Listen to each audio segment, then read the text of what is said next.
नमस्कार, गरिमा टाइम्स आप देख रहे हैं। मैं हूं आपके साथ शिखा और इस वक्त मैं मौजूद हूं रोहतक में एक गुरुकुल हॉस्पिटल में और मेरे साथ हैं डॉक्टर परमेल चौधरी, जो कि सेना में लगातार लंबे समय तक कार्यरत रहे। देन उसके बाद अगर हम बात करें तो रोहतक पीजीआई में भी उन्होंने देश की सेवा के लिए लगातार काम किया और जो है अपनी सेवा देते रहे। अभी मेरे साथ डॉक्टर परमेल चौधरी जी हैं, जो बताएंगे कि फिस्टुला क्या होता है और इसके दौरान जो इलाज नहीं करवा पाते हैं, लंबे समय से सलाह नहीं मिल पाती है, तो वो क्या क्या चीज़ें फेस करते हैं। बिल्कुल बिल्कुल मैडम, ये बहुत ही मैं मानूंगा कि फिस्टुला एक छोटी सी बीमारी है। आदमी उसकी वजह से डिप्रेशन में रहता है। शुरुआत होती है कहीं ना कहीं पाइल्स की वजह से या कॉन्स्टिपेशन की वजह से या उसकी सीटिंग जॉब है या गर्मी की वजह से या कुछ छोटा मोटा कोई इन्फेक्शन है, चाहे वो डायबिटीज़ है या थायराइड की वजह से है। इस तरह से कोई डिस्टरबेंस हुई और उसकी वजह से उसको इन्फेक्शन हुआ अंदर में ग्रंथियों का, उसके बाद वो फिस्टुला बना। लेकिन अब ये बीमारी तो मैं मानता हूँ छोटी सी। अब इसकी बीमारी के ठीक होने के इंतज़ार में कुछ लोग, पेशेंट क्या करते हैं कि इंतज़ार करते हैं घर पे। किसी झोला छाप के पास जाएंगे, किसी पुलिया के नीचे जाएंगे, बस स्टैंड के पास जाएंगे। और अब एक नए जो हम लोगों तक पहुंच रहे हैं, तरह तरह से पेशेंट आ रहे हैं हमारे पास। अब एक नई ही समस्या में मुझे देखने में आई है, बड़ी गंभीर समस्या। कि अब मैं पेशेंट जब आते हैं तो मेरे पास वो कहते हैं जी हम 1-2 साल पहले तक तो बिल्कुल ही ठीक थे, अब उनको एड्स कैसे हो गया, HIV कैसे हो गया, या HCV पॉजिटिव काला पीलिया जिसको बोलते हैं, या फिर हेपेटाइटिस बी, हेपेटाइटिस सी, मतलब काला पीलिया की वैरायटी होते हैं बी और सी, साथ में HIV के बारे में तो सभी जानते हैं। जो ठीक ना हो तो वो एड्स में कन्वर्ट हो जाता है। मतलब पहले वायरस का इन्फेक्शन होता है, फिर वो ठीक नहीं होता, पता ही नहीं लगता, फिर वो घर में भी फैलता है कि एक पेशेंट मतलब किसी को है तो उसके हस्बैंड को वाइफ से और वाइफ को हस्बैंड से ना, इस तरह से। तो ये जो फिस्टुला के जो रोगी होते हैं बेचारे, हमेशा शॉर्टकट ज़्यादातर लोग चलने की कोशिश सोचते हैं कि जल्दी ठीक हो जाएं, काम पे लौटें। पहली बात तो ये गलती क्या करते हैं कि सोशल मीडिया पे ढूंढते ही रहते हैं। हाँ, और कहीं ना नुस्खे देखते हैं और ये सोचते हैं कि कोई कहेगा सेकंडों में ठीक, कोई कहेगा मिनटों में ठीक, कोई कहेगा अभी जाओ शाम को छुट्टी। मैं कहता हूँ जी हम तो पूरी बेहोशी या फिर स्पाइनल एनेस्थीसिया या फिर पूरी जो जनरल एनेस्थीसिया देकर हम पेशेंट का ऑपरेशन करते हैं, प्रोसीजर करते हैं, चाहे वो video assisted anal fistula treatment VAAFT जिसको बोला जाता है, चाहे लेजर है, चाहे हाइब्रिड टेक्निक है, या जो उसके लिए उपयुक्त है हम वो टेक्निक इस्तेमाल करते हैं। ये बातें तो चलो इसके इलाज के बारे में। लेकिन आजकल एक नई ही समस्या, जो हमारी जो रीच बढ़ती जा रही है, तरह तरह की वैरायटी पेशेंटों की जो आती है ना हमारे पास, अब उसमें एक बहुत बड़ा ग्रुप ऐसे लोगों का आने लगा जो इसी बीमारी के इलाज के लिए, गुदा जो मार्ग से संबंधित कोई पाइल्स है, फिशर है या फिस्टुला है, इससे रिलेटेड ट्रीटमेंट के लिए यहाँ वहाँ जाता है। पूरे मतलब जहाँ जहाँ सोशल मीडिया पे उसको जानकारी मिलती है उनके पास जाता है। और वो झोला छाप भाई क्या करते हैं कि वही औजार जो एक पेशेंट को इस्तेमाल करते हैं वो दूसरे में इस्तेमाल कर लेते हैं, तीसरे में, चौथे में। अब पेशेंट आने लगे हैं HIV पॉजिटिव के, HCV पॉजिटिव के, HBsAg। मतलब कि मैं हैरान रह गया कि एक छोटी सी बीमारी के उपचार के लिए लोग चले थे, बिल्कुल। और अब वो बड़ी बड़ी समस्याएं लेके आने लगे। वो कहते हैं जी हमें 1-1.5 साल पहले तक तो हमारा कोई कुछ था ही नहीं ऐसा, ये कैसे हो गया। अच्छे से सलाह नहीं मिल पाई उन्हें।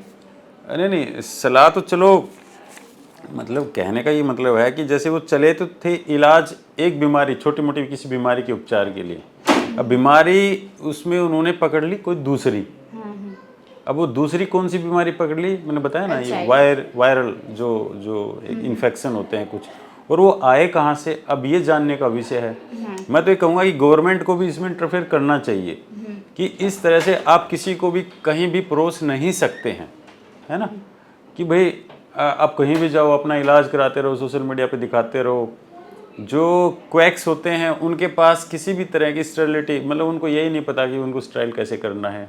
इक्विपमेंट पहले बात तो इनको यूज़ ही नहीं करना होता है, और यूज़ करें तो वो क्या करते हैं कि वो वही औजार, जैसे कुछ औजार जो भी वो इस्तेमाल करते हैं, लोहे के हैं, स्टील के हैं, या जो भी उनके पास हैं, जिससे वो धागा पिरोते हैं या कुछ पिरोते हैं, तो वो इस पेशेंट से उस पेशेंट में और उस पेशेंट से उस पेशेंट। अब मैं तो ये सोच रहा हूँ कि ये पेशेंट भी घूम घूम के आ रहे हैं कहीं कहीं, अब उनकी वजह से भी देखो कहाँ कहाँ इन्फेक्शन उन्होंने स्प्रेड किया होगा। हाँ, और वो जो सेंटर, जो एक एपी सेंटर में बोलूँगा, जैसे ज्वालामुखी होता है ना, तो वह कहीं से ना कहीं से तो उसका उद्गम होता है ना, कुएं की तरह वो निकलता है लावा, धीरे धीरे फैलता है। तो ऐसे ऐसे एपी मतलब ऐसे सेंटर्स को ढूंढना चाहिए जहाँ पे इस तरह की प्रैक्टिस की जाती है क्वेक्स की ना, जो कि पेशेंट्स को इंजेक्शन लगाने के नाम पे, जैसे कहते हैं ना, एक इंजेक्शन से बवासीर छूमंतर या एक इंजेक्शन से फिस्टुला गायब, या फिर तो ऐसे लोगों को मतलब आइडेंटिफाई करना चाहिए और उन लोगों की या तो ट्रेनिंग करानी चाहिए, मतलब या तो उनको एक तरह से उनके हाथ पाँव जोड़ के उनको बोलना चाहिए कि भाई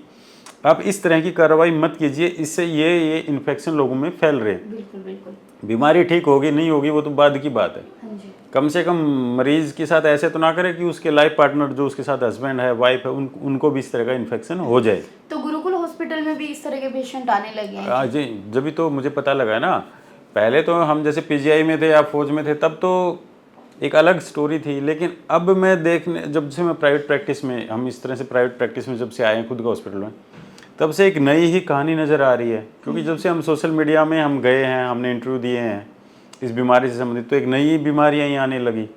और वो नई बीमारी यही आने लगी कि ये बीमारी तो थी बेचारे को, फिस्टुला है या भगंदर है या कोई साइनस बना हुआ पियन, उसके चक्कर में पेशेंट एक नई बीमारियां ही पकड़ पकड़ के ला रहे हैं। हमारे पास तो कोई भी पेशेंट आता है हम तो प्रॉपर तरीके से एडमिट करते हैं, उसके ब्लड के टेस्ट कर, तभी तो हमें पता लगेगा ना। अब मैं सोच रहा हूँ जो 5 मिनट में या 1 घंटे में इस तरह के जो टेस्ट वगैरह होते हैं, इस प्रोसेस होता है वो पूरा हॉस्पिटल में ही होता है? हाँ, ये तो हमारे तो मतलब होता ही है हॉस्पिटल में, पूरा प्री एनेस्थीसिया जो चेकअप होता है उसके अंदर बहुत सारे ब्लड टेस्ट होते हैं। जैसे कंप्लीट ब्लड काउंट है, शुगर के टेस्ट हैं, लीवर के टेस्ट हैं, किडनी फंक्शन टेस्ट होता है हमारे पास ना। फिर वायरल जो बीमारियां हैं जैसे वो जो मस्ट होती हैं पीएससी के लिए, तो बेहोशी के लिए जो जांचें ज़रूरी होती हैं वो करने पर ही हमारे सामने ही आता है, अरे ये पेशेंट के साथ तो ये भी बीमारी साथ में ले आया। वो कहता है जी पहले तो नहीं थी, हम तो पहले टेस्ट कराते थे, तब तो ऐसा कुछ नहीं हुआ, लेकिन हम तो वहाँ गए थे, एक इंजेक्शन लगवाया था 1-2 बार और उसके बाद ये भी बीमारी साथ में लेके आ गए।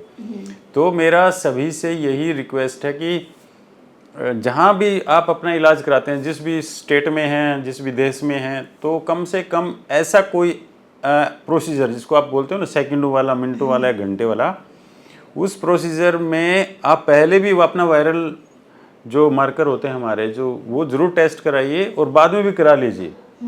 और कम से कम जो आपके ऊपर जो औजार जो यूज़ करते हैं, जो हाथ लगाते हैं या जो उनकी ट्रे व्रे में जो कुछ सामान रखा रहता है, तो वो एक थोड़ा सा उस पर भी ध्यान दीजिए कि वो क्या इस्तेमाल कर रहे हैं, कहाँ क्या वो कर रहे हैं। क्योंकि ये जो ऐसे बीमारियां हैं फिर वो आजीवन वो भुगतना पड़ता है। हो सकता है फिस्टुला ठीक हो ना हो, वो तो बाद की बात है। अभी नई बीमारी जो, और ज़्यादातर वही होता है ना कि जो शरीर पहले से बेचारा प्रॉब्लम में था शरीर, अब एक नई बीमारी और उसके साथ जुड़ जाती है। बिल्कुल बिल्कुल। जी जी, तो मैं यही कहना चाहूँगी, जिस तरह से आज डॉक्टर परमेल चौधरी ने बताया है कि सोशल मीडिया के माध्यम से लोग ये सोचते हैं पाइल्स से हुआ या फिर फिस्टुला हुआ, इसके पेशेंट ये सोचते हैं सोशल मीडिया के माध्यम से कि ये इलाज बहुत जल्दी संभव हो जाता है, लेकिन वो ये आप लोगों को नहीं पता चलता कि ये बहुत ही घातक बीमारी का रूप ले लेता है। तो इसीलिए डॉक्टर की सलाह लें, और अगर आप भी इसी तरह की बीमारी से परेशान हैं तो रोहतक में गुरुकुल हॉस्पिटल आएँ और डॉक्टर की सलाह के साथ इलाज कराएं। जी जी, नमस्कार।